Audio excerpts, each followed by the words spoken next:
What's up everybody, and this is the Google Nexus 10 review manufactured by Samsung. So let's just get right into it and look at the hardware. And you will see a micro USB and a 3.5mm headphone jack on the left side, and on the bottom you will see pogo pin connector and the dock connector for future accessories, so hopefully they'll bring some out. And on the right side you will see a micro HDMI port for easy output for a TV or a monitor, and on the top you will see the power and volume rocker switches, which are a little bit soft but they do their job. And on the front is a 1.9 megapixel front facing camera and dual front facing speakers, which is reminiscent to their Galaxy Note 10.1, and they sound pretty good as well. Now, the back of the Nexus 10 houses a 5 megapixel camera with LED flash and 1080p video recording, but it's typical of most tablets for it takes okay 1080p video and pretty fair 5 megapixel shots. And on the bottom, you will see that awesome hidden notification light, which is a hallmark of these Nexus devices, and I definitely love having that notification light there. The back is made of a soft touch plastic, which doesn't feel premium, but it doesn't feel cheap either. So you'll know what I mean when you put your hands on the tablet itself. Now, this screen is definitely something noteworthy, for it's the first 300 pixel per inch HD display on a tablet ever, and it definitely shows it. The color replication is beautiful. It is a Samsung PLS display, which is their version of IPS, and it looks great. This tablet is powered by a dual-core Exynos A15 variant chip with 2 GB of RAM and Mali 604 graphics, and features Bluetooth, GPS, NFC, barometer, and it is Wi-Fi only with no 4G LTE or HSPA Plus at this time, and it is powered by a 9,000 milliamp battery running stock Android 4.2. All of these features come at a price of $399 for the 16 GB variant and $499 for the 32 GB variant, and is available on the Google Play Store. So you can see right here that Android 4.2 is absolutely blazing on the Nexus 10, and the screen response is really good. Everything is really fluid like you would expect from a Nexus device. So if you were worried about the dual core chip not being able to handle the high pixel density resolution of this screen, I would not worry about it, for it does very well. The processor set is definitely adequate for it, and as you can see here on the demonstration of Google Maps, it doesn't have any problem rendering. Pinch to zoom is very responsive, and I wish there was a 4G LTE or HSPA Plus version, for this would be an awesome GPS for the car, but thank goodness for local and offline maps that you can download right to the device. So Gmail experience is perfect on this tablet. Big screen, nice and beautiful, so checking your emails is definitely a pleasure with the Google Nexus 10.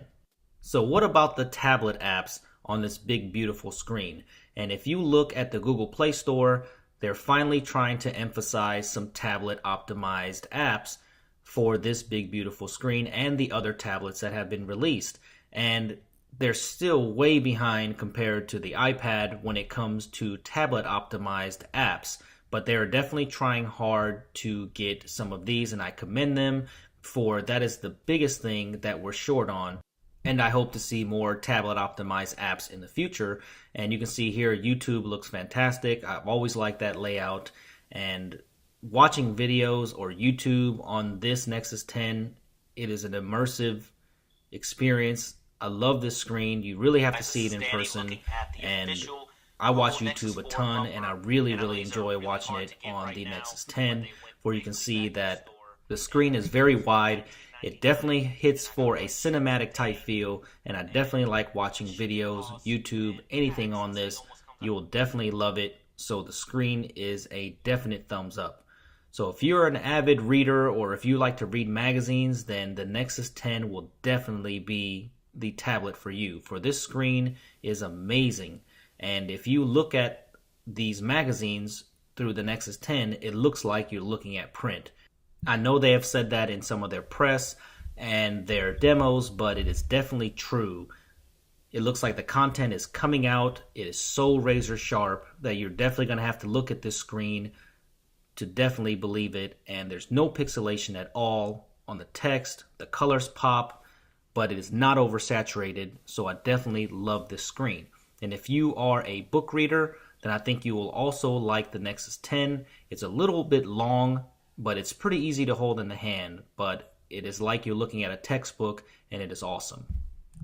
So the Google Nexus 10 runs a stock build of Android 4.2 out of the box. So what does that mean? That means there is no skins or overlays on this. For most manufacturers have some type of skin, and that means that you will enjoy everything from Google Now to their latest updates, and I think you will definitely enjoy that. For you will not have to wait for any updates, for they get pushed to the Nexus lines first, and I love Nexus devices.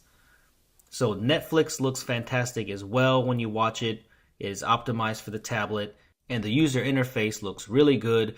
The only thing I've noticed is that Netflix, when you're scrolling through, it tends to be a little bit buggy. But Hulu Plus also runs very well on this, and I find the same thing with Hulu Plus when you're kind of scrolling through, but the videos play back flawless. It looks really good, so I think you'll enjoy watching those two services. So what about web browsing? It comes standard with the Chrome browser. It does not come with the stock browser, but there's plenty of browsers out there if you don't like Chrome. But I really like Chrome. I like their interface, but the only thing that I've noticed is Chrome is kind of buggy on the Nexus 10. You can see there it's jerky. It doesn't always run perfectly smooth, but once the pages are loaded, then it tends to be smoother on the scrolling. But you can see here that the scrolling can be a little bit choppy, but that's a Chrome thing. That's really not a hardware issue. So hopefully some updates to Chrome will come out and optimize this for the Nexus 10. I've noticed this on the Nexus 4 as well. But as a whole, I don't think you'll have a problem with the web browsing. It's not that annoying, but hopefully they'll put out some performance updates for Chrome in the future for Nexus devices. So what about gaming on the Nexus 10? I made a separate video, so make sure you check that out. Subscribe to my channel. But in short, it plays games very, very well. And since this has a widescreen aspect ratio, games like Brave and Temple Run look really, really good. And you can see here it's running flawless. It's a really, really good gaming tablet, and I like it a lot. So make sure you check out that separate video where I ran 3 to 4 games on the Nexus 10. The performance of Android 4.2 on that dual-core Exynos chip is very good. I didn't find many stutters or anything in the UI. It's just really, really fast. It's snappy. And I think besides the little quirks of maybe in Chrome, you'll see that it runs really, really fast. And if you go to About Tablet, you will see it's running Android version 4.2.1, the latest version of Jelly Bean as of the making of this video. And included in that is a stock implementation of the music browser. And you can buy music through the Google Play Store and even store it in the cloud and sync it between all of your Android devices.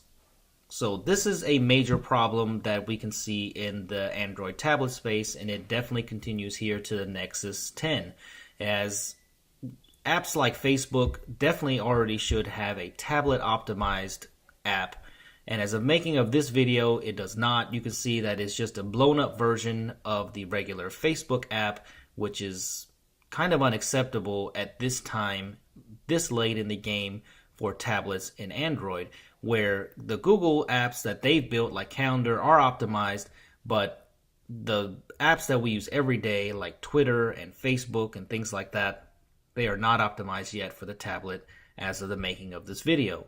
But the gallery is extremely responsive, so you're going to love sharing photos on your Nexus 10. So what about the camera quality on the Nexus 10? Now, you get a 5 megapixel shooter on the back with LED flash with 1080p video recording. And what's awesome about this is you get the new camera interface where you can short toggle everything, which is really awesome, and you get photosphere and all that. But the actual camera quality itself is not that good. It takes some flat shots, but it's not really meant to take photos with. It's more for sharing, Skype, things like that. But it does include a 5 megapixel camera, and it takes decent 1080p video, but nothing that's going to knock your socks off, that's for sure. Now, what you're going to notice is that this tablet is a fingerprint magnet on both sides, so just be aware of that. You will be cleaning this often, and you will definitely see fingerprints after about 10 minutes of usage. So the screen here is the big star of the Nexus 10. Like I was saying earlier, print looks amazing on this. Magazines, photos, books, videos. It is definitely an awesome screen. The 9,000 milliamp battery definitely does its job, for it has good battery life. I was able to go 2 to 3 days on moderate use. It's not quite there with the iPad yet, but the battery life is definitely good enough for you to be able to use this on the road. So I think this is the best Android tablet that's out there. The Nexus 7 is very, very good for the 7-inch space, but for the larger tablets, this is the best Android tablet out on the market right now, and I don't think you'll be disappointed at all in the Nexus 10. So please subscribe to my channel today. Let me know what you think about the Nexus 10, and thanks for watching.